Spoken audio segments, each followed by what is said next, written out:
I read somewhere that really, this is generally speaking, but the only two like people that you don't have a whole lot of choice about is your neighbors. So God puts you between people, unless you buy a house, and then you like surround yourself with people, Yeah, like a commune. Yes, or something like that. So your neighbors, and then your family, like your birth family, like who you're born into.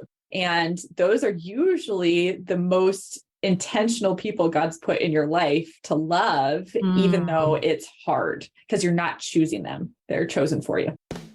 Welcome to Business with Purpose. I am your host, Molly Stillman, and this show is all about bringing you the stories behind the brands, the companies, and the small businesses that are changing the world. Each week, I get to sit down with an incredible entrepreneur, community activist, business leader, author, speaker, or just an incredible person who is trying to make a positive impact, not only through their personal life, but also with their career.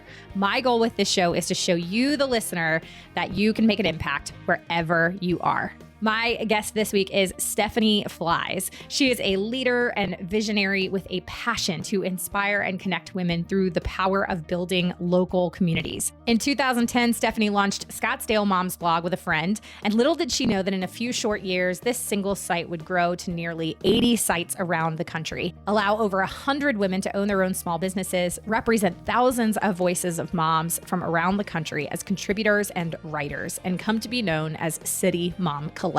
Through City Mom Collective, Steph has enabled moms throughout the U.S. to launch parenting sites in their own cities, giving a balance of motherhood and entrepreneurship to over 100 women. But not only that, each one of these site owners employs moms in their local communities through roles in their websites, such as editors, event teams, community liaisons, public relations, etc. These hyper-local sites create communities to connect, uplift, and support moms with a unique combination of events coupled with online content and social media. I first got connected with Stephanie actually through a previous guest, Michelle Fortin. And as soon as Stephanie and I got connected, I knew that I wanted to have her on the podcast. We had the best conversation talking all about community and what it looks like to really dig deep roots in our communities, what it looks like to practically love our neighbors. So if you're somebody who maybe you've been interested in getting to know the people you live next door to, this episode is for you. We talk all about what that looks like. And if you're into chili cook-offs, we may or may not talk about that as well. You are going to love this conversation. But before I get to my conversation with Stephanie, I want to thank our partner of the show, and that is Mama Suds. You know, if you've been listening to the show for a while, I love Mama Suds. They have been a partner of the show for years. I've had the head mama, Michelle Smith, on the show. And not only do I love supporting a small mom-owned business, but I also love the fact that her products are clean, non-toxic, safe, and they actually work. Everything from their stain stick, their laundry soap, their all-purpose household cleaner, their shower bombs, everything is absolutely incredible. It smells good and it really works. And let me tell you, when I have two young kids who are running around on the farm, that stain stick does the trick. Let me just that rhymed, did not even plan that. So I want you to check it out at mamasuds.com. You can use the coupon code Molly for 15% off your order. That's mamasuds.com, coupon code Molly for 15% off your order. Now on to my conversation with Stephanie Flies. Stephanie, welcome to the show. How are you, my new friend? I am so happy to be here. Happy to be chatting with you. Yes. So I got connected to you through our now mutual friend, Michelle Fortin, who was on the show a couple of months ago. And we just had the best time. And she spoke so highly of you. And so I knew immediately, I was like, all right, we got to have Stephanie on the show. So let's do what all my guests do. And that's have you give us the Stephanie 101. So who you are, what you do, and how you got to where you are today. Yeah. Okay. Well, my name's Stephanie. As you said, I live in Minneapolis, Minnesota, and I have three girls. They are, how old are they? This is like a motherhood quiz at all times. Always. They are 13, 11, and 9 now, and in 7th grade, 5th grade, and 4th grade. I met my husband at Iowa State University, and we have been together since our freshman year and have been married now for 17 years. I have a passion for gathering people. I feel like when I think back on even the early years of my life, I was always finding creative ways to gather my peers in various seasons, even as far back as middle school. And as a part of that desire to gather people, I started a business 12 years ago when I was living in Scottsdale, Scottsdale Moms Blog at the time. And that business grew locally, but what also grew were people's interest in starting a similar business in their own cities to connect moms and gather people together and build community. And so we launched a City Moms Blog Network 11 years ago now, and it has morphed into this really beautiful network of hyperlocal resources in 75 communities across the US. And I get the pleasure of leading as founder and director of City Mom Collective now. That is so awesome. I love, especially when people like you kind of share what they do, but share the threads throughout your life that led you to where you are. And I love how you're like, even in middle school, I was like, let's all be together. And yes. You saw, and especially, you said your oldest is 13, right? Yes. Yep. So she was 1 when you started this. Mm-hmm. And, I remember those early days of motherhood when you just have your newborn and you're navigating, being a new mom. And those days can be really lonely and it can be really difficult to try and, again, kind of navigate community. And oftentimes, especially if maybe you have, not that this is a bad thing, but it's just part of life. It's like when you have a friend that maybe isn't married and doesn't have kids yet. And so you just become a little bit like you're in different stages of life, and that's not good or bad. It just is what it is. And trying to connect with people in your new stage of life and making friends as an adult is really hard. We could get into a whole conversation about that.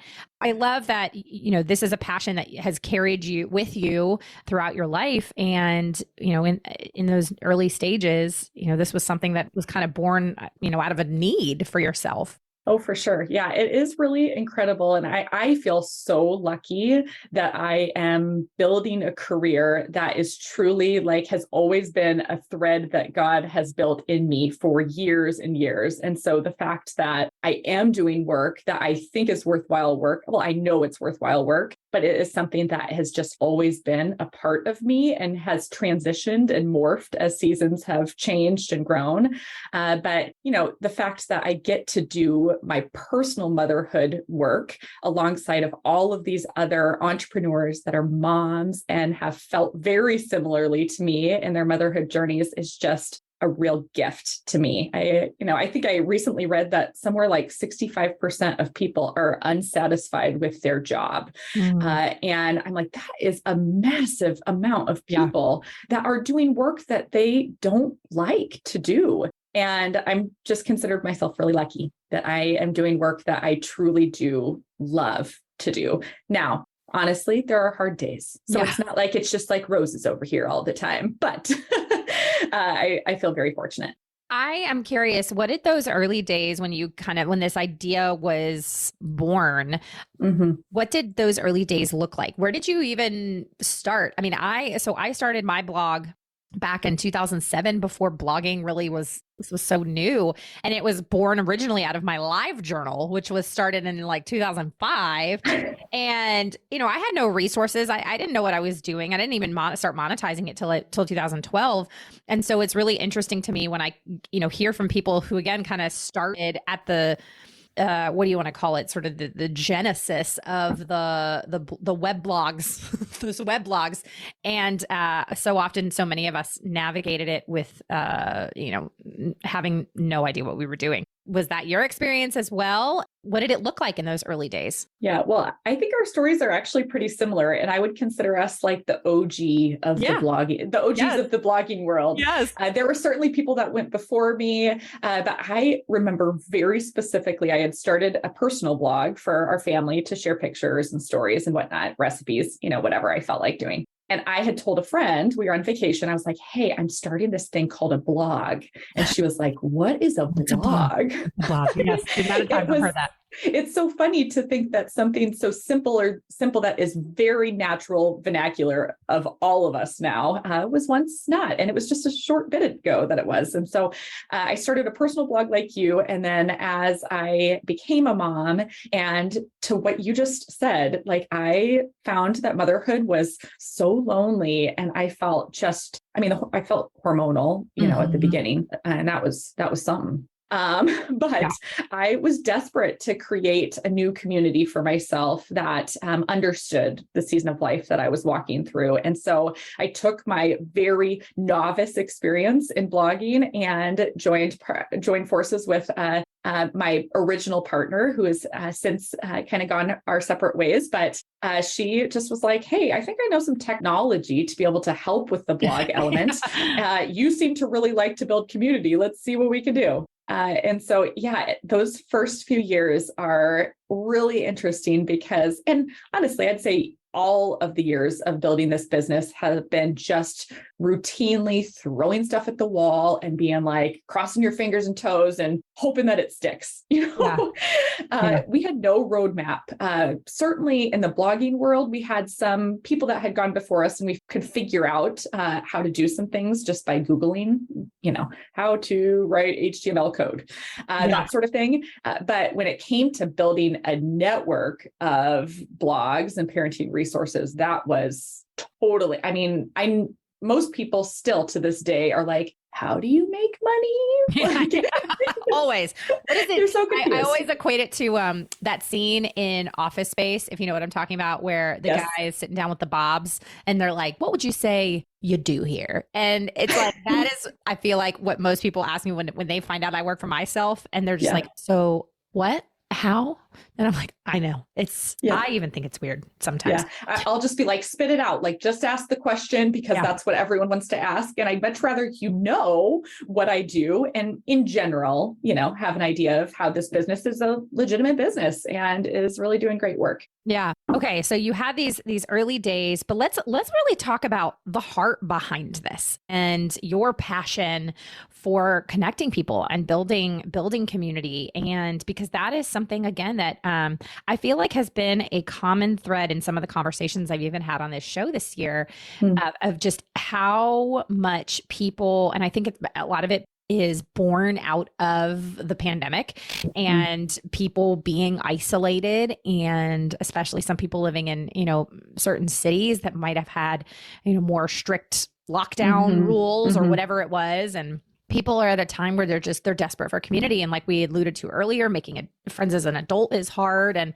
so I want to really dig into this part of this conversation, because this is so much the heart behind what you do is building community. And so I'd love for you to kind of, again, share a little bit. Let's, peel back the layers of the onion and talk about what is it first. I'm going to say my first question, we'll get to the rest. But my first question is really like, when you peel back the layers of the onion, what have you seen the impact of community in your own life, maybe in the lives of somebody, that you care about, just why it's so important to you? Well, what comes to my mind first is actually a story of, I'd say it was a couple of years ago, and I was just feeling really down. I think if I'd gone to a doctor, they probably would have diagnosed me with depression, and was just feeling just not myself. And when I go through seasons like that, as I do, I have to ask myself, like, what am I not doing that maybe I've done in the past that has been life-giving to me?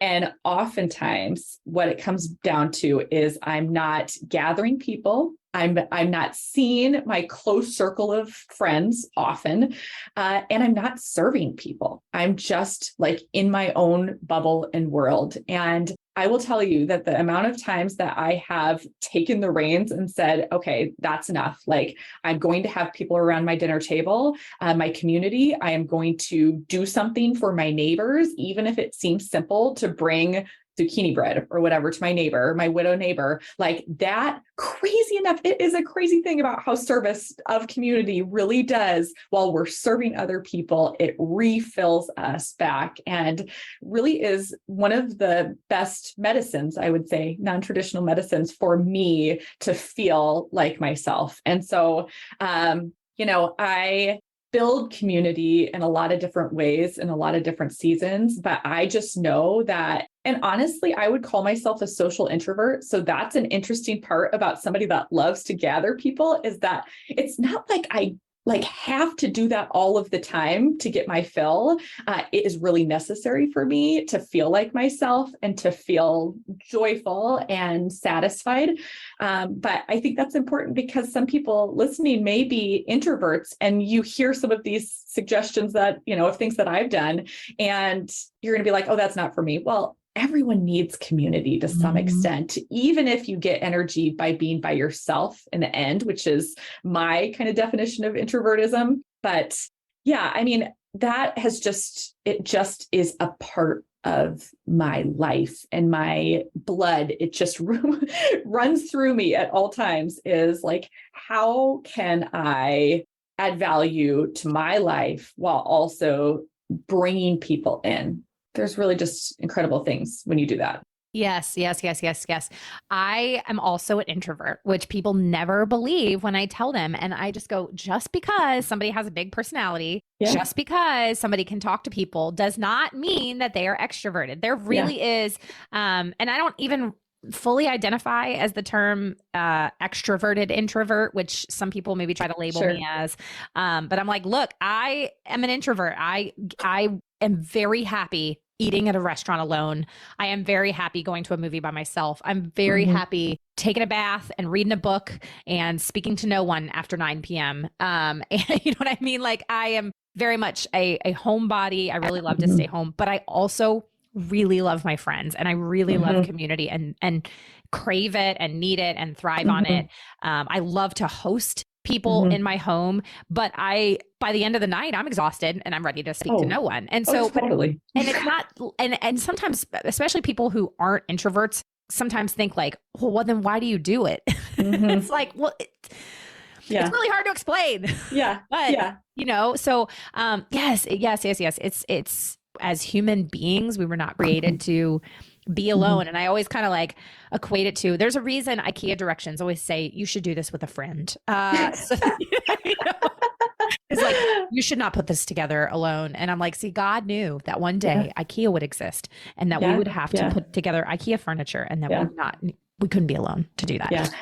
Molly, I actually heard a really interesting kind of thought about introverts versus extroverts that I find to be so true for myself. So they had said, and I don't even know where they read this, I'm sure it's somebody's really smart, that everyone has like 5 tokens of like relational energy to give each day. The extrovert starts with 0, and every interaction like gets added to, so 1, 2, 3. And then at the end of the day, they're full with 5 tokens and they are just living high. The introvert starts with the 5, and every interaction, it just takes it down. So 4, 3, 2, 1. And then at 9 o'clock, I am like a pumpkin. I am like, that was real fun. I gave away all my tokens. I'm done. Yeah.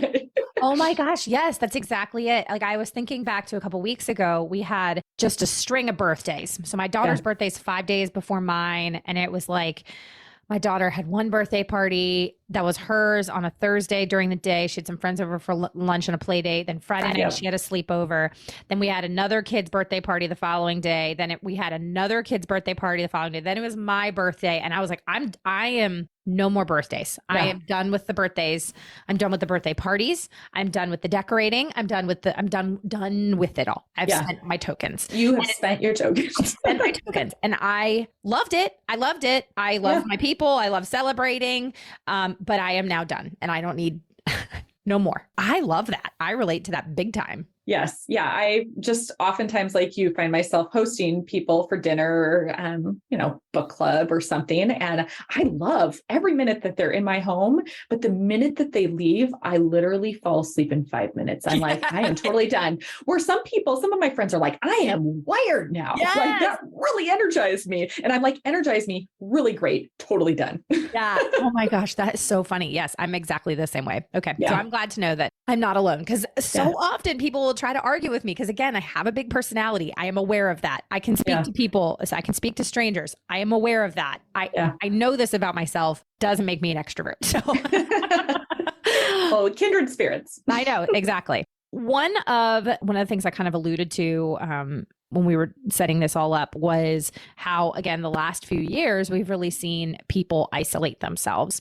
And I'm curious in your work, like when this is, well, one, actually just pure curiosity. What did work look like for you when all of a sudden nobody's gathering? And that's like the whole heart behind what you do. Yeah. I mean, it was interesting.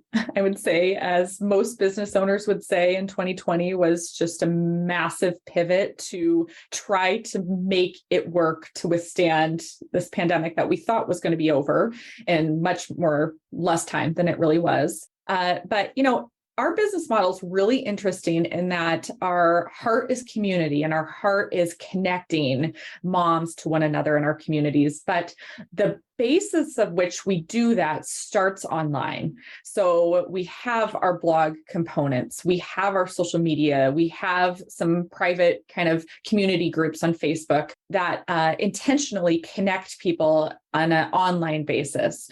Now, we know that that is not the only way that humans should connect. Like, we need face-to-face interaction, but that has always been the basis of our business. And so that was an advantage for our businesses, is that wasn't changing. Like, the way that we were able to connect people online did need to change in terms of strategy because the heartfelt needs were so different.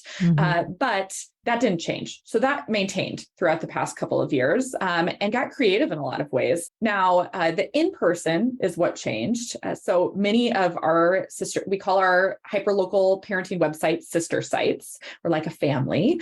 And they all were planning events for moms where they were connecting people in person prior to 2020. And so that had to change. And it looked different because we have sister sites across the entire country, some areas more open earlier than others.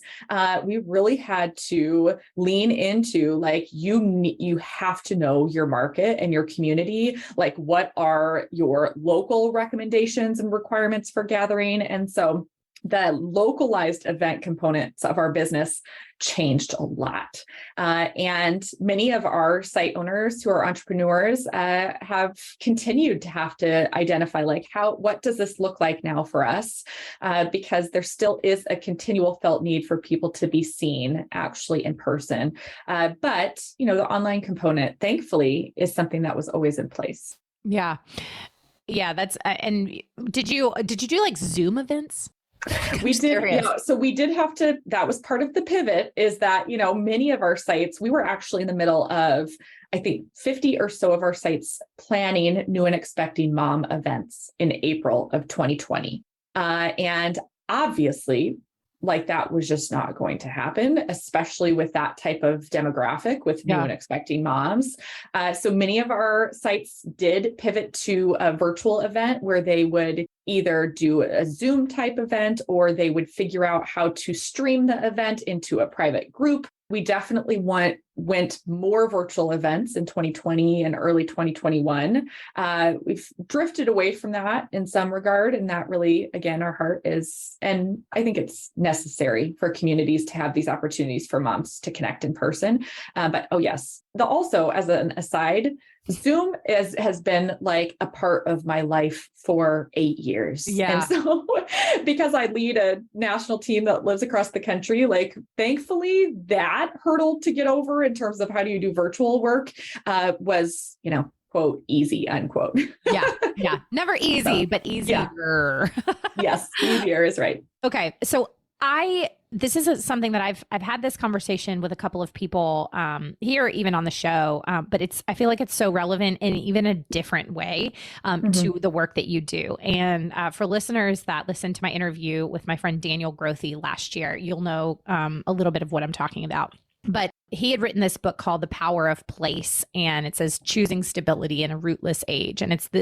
he looks at all of these different components to the importance of staying whether it's in your community, in your church, in relationships, just how we live in a wanderlust culture. When the marriage gets hard, we peace out. When the relationship or the friendship gets hard, we peace out. When the church, worship music or the preaching isn't what we want anymore, we peace out. If, we don't like where we live anymore, we peace out. And he was looking at just a lot of the spiritual nature of this, but also, even looked at some of the scientific nature of this. And one of the conversations we had was this idea of, not this idea, but these blue zones. And I don't know if you know what these blue zones are, but these blue zones are these areas around the world where there is a very high percentage of centenarians. So people who are over 100 years old. And there's these different blue zones around the world. There's one's is, I think, Osaka, Japan. There's another one somewhere in Italy. There's one in Greece. There's one in some community in California. I want to say it's 7 or 8. It's these pockets where there's just a very high percentage of centenarians. So these people, they're living to be 105, 107, 110, 111. I think there's even one community in India where the oldest woman in the world that they know of is living, and she's 117 or something like that. And so these scientists were looking at what is it about these communities? Why are these people living so long? And there was a couple of common threads among each and every single one of these communities. The first was that they worship together, whether it is, in a church or just whatever their religion is, they worship together in community. The second was, yes, there was some diet related stuff, especially in Japan, they eat a lot of fish and fresh vegetables and rice and things like that. But just, so there was a component there. But other than that, it was their families all raised kids together. But one of the biggest common threads among all of them was that they'd all lived there forever. These were people that were basically they either moved there when they were pretty young and stayed, or they were born there, or they were raised there.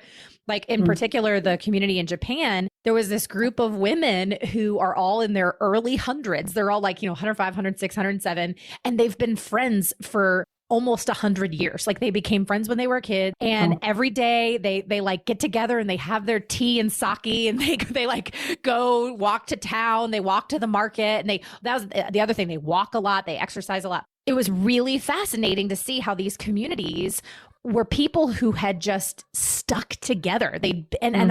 So Daniel and I were talking about how fascinating this is to think about the conversations that those women who've been friends for nearly 100 years have had. Think about the stuff that they've seen together, the laughs that they've shared, the tears that they've cried, the relationships that they've built. And so it's this idea of, man, what do we do to really dig into our communities, and how maybe that's something that's not only just good for our mental health and all that kind of stuff, and good for our, like we said, it's just good to get to gather, but also what if it's something that actually extends our lifespan? It's something that causes us to thrive. Isn't that fascinating? Oh, it's so fascinating. Yeah. And I love that idea of, we have a rootless, what you said, our roots are just not deep anymore. And we are so, there has to be a level of social media and the web, creating this constant desire for change and new and better, that is not helping our society, because people are more apt to, I want to move there. That looks like my life's going to be happier there. Right. Or maybe if I get this, that will be happy. But really, then we just create these shallow roots that, in times of storm, we don't have those deep roots to really ground us. I have to imagine all of those centurions have, which is amazing. It's amazing. And even further to your point is one of the things that we'd also talked about, but also I kind of did a little bit more digging into this later, was, just how, to your point, what social media has done to fuel that wanderlust, and how, think about, and this is something I want to dig into, because I know it's something that you really want to teach on, is how when we were growing up, I don't know exactly how old you are. I think you and I are pretty close in age. Probably. Yeah, late 30s. Yeah. Okay. Yeah. So, all right. So we're in there. So, growing up in the late 80s and 90s, this was certainly more common than it was now. And then even, back further generations, you think about like our parents every single day, they walk to the end of the driveway and they grab their newspaper and they're reading their newspaper and they're watching their local news channel for what's going on. And that's where they're getting their information. And so, they're standing at the end of the driveway and they're talking with my neighbor, by the way, growing up was literally named Teddy Bear. And I wasn't till I was like in my early 30s because he was always Teddy. Yeah. I knew his last name. And but you hadn't put them together. I was like 31 when I went, Dad, his name was Teddy Bear. And he goes, yeah, you just, and I was like, well, I mean, I always grown up, it was Teddy and Judy. Like they were my neighbors my entire life. Yeah. And they were Teddy and Judy Bear, but I never thought that my neighbor's name, I never realized my neighbor's name was Teddy Bear. Theodore Bear. That was his name, actual name.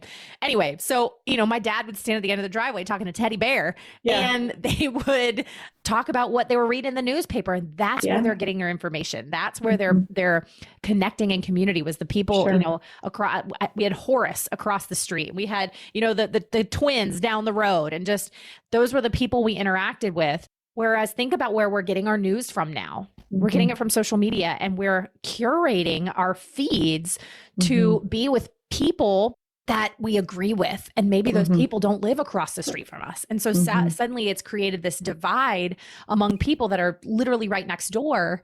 But our quote unquote, our people are now in California or New York or Minnesota or, Florida or Portugal or wherever they are. They're not right next door. And so it fuels that, well, I'm going to move there because that's where the people that I agree with live. Yeah. Interesting. Yeah, I mean, it's so interesting. And I should say that I have built a business that uses social media largely for good. And so I do very much feel like there are some really wonderful things about the online space that, but it does come with its negativities as well. And I would say, lessening kind of the interest that people have in reaching out to their neighbor is definitely one of those because they have I shouldn't say they, we all of us have a false sense of, oh, I have friends. Like you're just scrolling through your friends. I've got plenty of friends. But like, does your neighbor know your name? Do you know the new people that just moved in? Like, are you creating space in your life to be able to build that community where God has put you? I read somewhere that really, this is generally speaking, but the only two people that you don't have a whole lot of choice about is your neighbors. So God puts you between people, unless you buy a house, and then you surround yourself with people, Yeah, like a commune. Yes, or something like that. So your neighbors and then your family, like your birth family, like who you're born into. And those are usually the most intentional people God's put in your life to love, even though it's hard because you're not choosing them. They're chosen for you. Oh, that's a really great point. I've never thought about that before. Yeah. And I completely agree. Yeah. I mean, I have also built an entire business that has been fueled by the internets and by social media. And I just, my thing is always about using it mindfully, being thoughtful, being purposeful in your use of social media and realizing that you use social media doesn't use you, and having a very intentional purpose for everything that you do online. Because if you allow yourself to get sucked into the recesses of the internet, the recesses of the dark web, it can just, it forms you and it changes who you are. And then you interact with your family and your neighbors differently. That's a whole message up in there. Okay. Yeah. So if somebody's listening and they're like, I don't know my neighbors. Or I don't know how to love my neighbors, or I don't know how to introduce my neighbors because that's really intimidating, or I'm not just going to go knock on a random person's door, even though I live next door. What do you do? Where do you start with this? Because that for some people, especially introverts, that can be really intimidating. Yeah. Well, it is intimidating. Oftentimes it's just you taking the first step and putting yourself out there. And I think most people will be shocked with how embraced people that they will feel so loved. Like if you just take that one step. And I'll share a story. We moved to the Minneapolis area 7 years ago, and it was in the summer, and fall was coming around. And I had this idea. I was like, what if I host a fall festival? Like just in my garage, I will have people bring chili. We'll do a little chili cook-off, and it'll be pretty simple. Like my garage isn't fancy at all. I did like sweep it, so it wasn't terrible, and put some tables up. I learned that I should have done an Evite, so I at least knew how many people were coming. But we were the newest people in our neighborhood. We literally did not know anybody. And I shared it through, we have an email that goes out, and I was like, we'd love to see you. I kid you not. 80 people showed up. Wow. 80 people showed up to this fall festival, and multiple people had said, I cannot believe you did this. Like, you are brand new to this neighborhood. And I was like, well, I just knew that meeting my neighbors was a really important part of us feeling a part of this neighborhood. And so this felt like a pretty natural thing to do. Now, I don't think hosting a fall festival is for everyone. So don't ever hear like a story that I'm going to share and you all of a sudden be like, she was talking about taking a first step, but that is definitely not the first step that I want to take. But I think finding what like energizes you and is easy to you is really important in identifying how best to serve and connect with your neighbors. For me, I do get a lot of energy on planning these types of events and gathering them. For me, what also has worked is hosting kind of annual events that I just verbally say, we're going to do this every year. And then I feel like I kind of just get myself attached to, oh, every year I'm going to do a fall festival for our neighborhood. I will host a Boohoo and Yahoo brunch for the moms on the first day of school. And I'm trying to think of some other things that we do that are traditional, our ice cream in our cul-de-sac on the last day of school. And here's the secret to a lot of this stuff. For the chili cook-off and for the fall festival, I legitimately do not make anything. None of it. Everybody brings everything. I'm just the one that sets up the tables. And for the ice cream thing, I don't make it. I don't bring any of that. I don't buy a lick of ice cream or popsicles. I just set up the tables and send the invitation, and people come because people are so desperate for community and connecting with one another. And so I could do both of those things, but it just adds more complexity and stress. So I just have decided, you know what, it seems to work without me having to do all of these extra things. Okay. Well, I really love that encouragement of just maybe you are somebody who has the space to host something like that, but you're like, I don't want to make anything. All right. I love it. Create a sign up genius. Have people sign up to bring food. I mean, just, yeah, you're so right. So many times it's just people want to be invited. They want to be included. And, you taking that first step to just open the door, to just say, come on in, we're going to do this. Yeah. I love it. And hey, it's this scary. is airing at the end of September. And so we're heading into October. So maybe there's somebody who's listening who's like, I've always wanted to host a fall fest. So maybe it's it. Yeah. Have everybody sign up for the chili. See if somebody has a random dusty trophy lying around that they want to give away. We have a wandering trophy for the chili cook-off. And I really hope it's of like a cheerleader. Like just a random, like, or some random like volleyball, like just a random sport. I mean, this doesn't have to be fancy, folks. There's nothing fancy about it, but I will tell you, we have over 100 people come every year now, and it is really a highlight of our fall. And so many neighbors will say the same thing, especially, as we live in Minnesota. So we're going into like the dark season where we're not going to see our neighbors. So we just have to fill our tanks with people and neighbors before like all of a sudden it's frigid. And we're like, we're sending peace signs to the neighbors when we go to the mailbox and run. I love it. Okay. The other thing is I really want it to be a volleyball trophy and then I want just on the nameplate, I just want it to be duct tape every year and just like, that's pretty much what it is. Yes. Okay. Logistical question that is I'm selfishly asking because now I'm like, all right, how do I host a chili cook-off? Yeah. How do you do the voting? Do you just have like everybody can taste the chilies and then there's like sheets below it and you like tally marks? How does it work? Yep. So as they bring their chilies in their crock pots, because they have to bring it in a crock pot because we need to plug it in. I just have like little paper numbers next to them, 1, 2, 3, 4. And then I've got a basket with like little numbers and you just vote for your favorite. You put the number in. It's very easy. It's not complicated. Big fan of this. Okay. All right. maybe I think I'm doing a chili cook-off. Well, you can do it. Steph, you can do it. Really inspired me. You've inspired me. Well, I'm happy to. I live on a farm, and so I've got the space for it. I'm like picturing it right now, right out my window, right where I'm recording this. I'm just gonna have some tables. We're gonna have to figure out a power situation for all the crock pots, but these are logistics I will figure out. I love it. Yeah. Okay. Yeah. If somebody listening is really interested in connecting with a local city mom collective sister site, or maybe there isn't one currently in their city and they want to start one, how do they go about doing that? That's an awesome transition from neighborhood chili cook-off to city mom collective sister sites. But we, as I mentioned, we have 75 communities in our network. So if you have a sister site in your community, and you can find that on our website, momcollective.com, we have a sister site map that will direct you to the communities that we are in.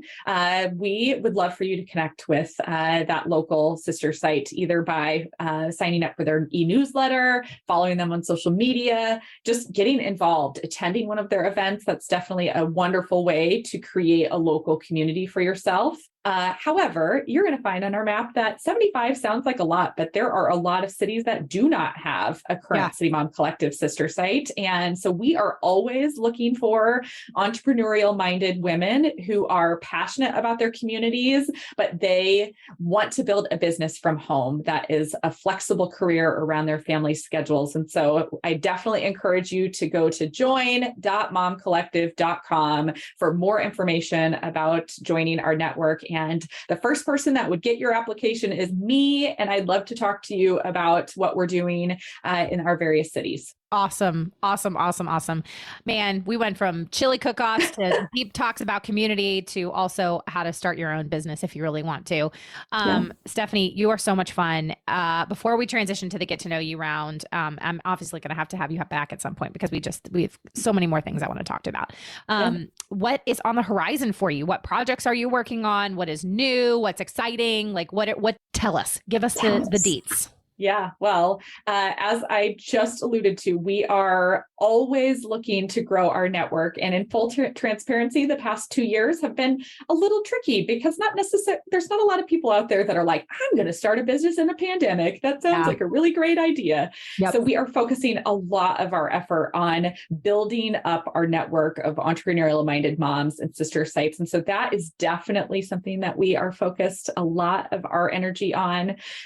One thing that we didn't talk much about is that we are working with some really incredible brands that are strategic partners of ours. And we've got some really, really amazing stuff. Many of our sister sites are working with a nonprofit called Future for Football that talks all about the benefits of football in our families and in our lives. So that's on the horizon. And we are going into a 5-year business planning meeting here next month. And I just am so looking forward to looking ahead and saying like, okay, we've done some pretty incredible stuff, but what is missing? What can we do that is going to better serve our community as moms' needs have changed over the years? And I'm looking forward to that too. So good. And this is me selfishly. There's no City Mom Blog in North Carolina. Yeah, there isn't.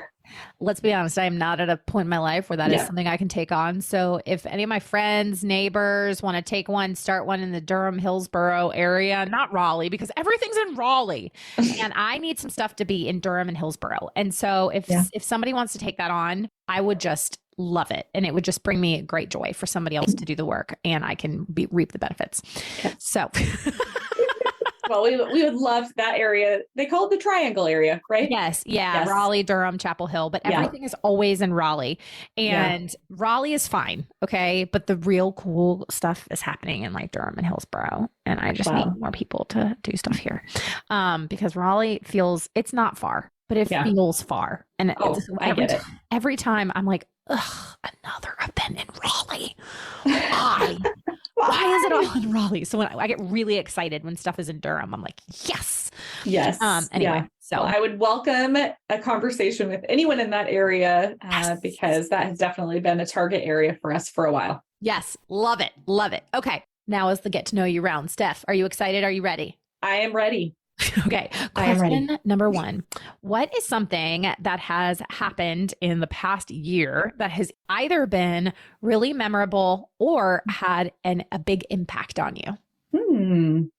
So the first thing that comes to mind is that my daughter turned 13 this summer, and we have instituted a 13th birthday trip that my husband and I will take each of the girls on when they turn 13. And the fun part about our 13th birthday trips are that they have terms in a Google Doc. So I email them, like my daughter was like, "What's a Google Doc? I don't even know how to open this." So she opens it and she's like, "Oh, I have a bulleted term list. Like, these are the terms of your trip." And she planned it. So she had to look for flights. She had to look for hotel, the cost of the tickets to go where we were going. We had one day of educational experience, one day that's more fun. Well, educational can be fun too. They were. But we took that trip. She picked Orlando for her destination. She just finished all the Harry Potter books. So she wanted to go to Universal Studios. And then we went to Kennedy Space Center. And that was an amazing trip. I just feel like we got so much quality time with her. And I will say that I definitely have, and my husband and I have intentions, and we did with Nora, to talk about some really serious topics during the trip too. But I felt like I saw her bloom into a teenager before my eye on this trip. And it was really beautiful. So I would say that was a highlight. That's so special. That's so special. That's something that my husband and I mean, we're a few years away from that, but I mean, it'll be here before we know it, but we've talked about doing something like that with her. So it's the further encouragement that I needed. Yeah. Okay. What is something that I would never guess about you? Oh, that you would never guess about me. That is a very hard question. We already talked about it. Most people like you, in your case, think that I'm an extrovert because I lead a massive company of tons of people and I love to have people in my home. And so even though we've already talked about it, that definitely always comes as a shock to people that I really do get my energy from being by myself. And the people that know me the most know this about me, but I have no FOMO after 9:00 at night. None. Love it. I literally am like, I don't care if it's the best party happening at 9:00. I am going to be in my bed. Love it. Love it. Big fan of that. What was your favorite TV show to watch when you were growing up? Oh, growing up, probably Saved by the Bell. Yes. Love it. Yes. Yeah. The Friday night, Saturday morning TV, like Saved by the Bell, Step by Step, Sister. I'm just saying. Yes. So good. So good. Have they brought all of those back? I'm just thinking about it. I feel like movie and TV have gotten so smart, and they remake stuff now that we're all like, raising kids in the age of when we were. They're just like not as good sometimes. You're just like, but yeah. Love it. Okay. What is a dream that you have yet to achieve? Ooh, a dream. This is a bucket list item for me, but we want to take our whole family to Paris, and we have yet to achieve that, but I'm hopeful that it is in the near future for us. But I'd say that's a personal dream. I love that. Yeah. Hey, that's perfect. All right. And then my last question is the question I ask all my guests. And that is, Stephanie, what does it mean to you to run a business with purpose? It is everything to me. I've already shared this, but the fact that I get to do work that is intentional and purposeful and meaningful to millions of people that go to our websites every month is just such a gift. I am so thankful that I had this nudge in my spirit early on in motherhood to start to build a business around my passions and around my God-given purpose in life. And I'm so thankful that I took the chance. And you know what? Business ownership comes with a lot of failures and picking yourself up off the ground. But I am really proud that I picked myself up and we continue to run the race because it is so important. So good. Stephanie, thank you so much for being here. Thank you for the work that you are putting out in the world. Yes. Well, thank you for having me. Thank you so much for listening to this week's episode. If you are new here, welcome.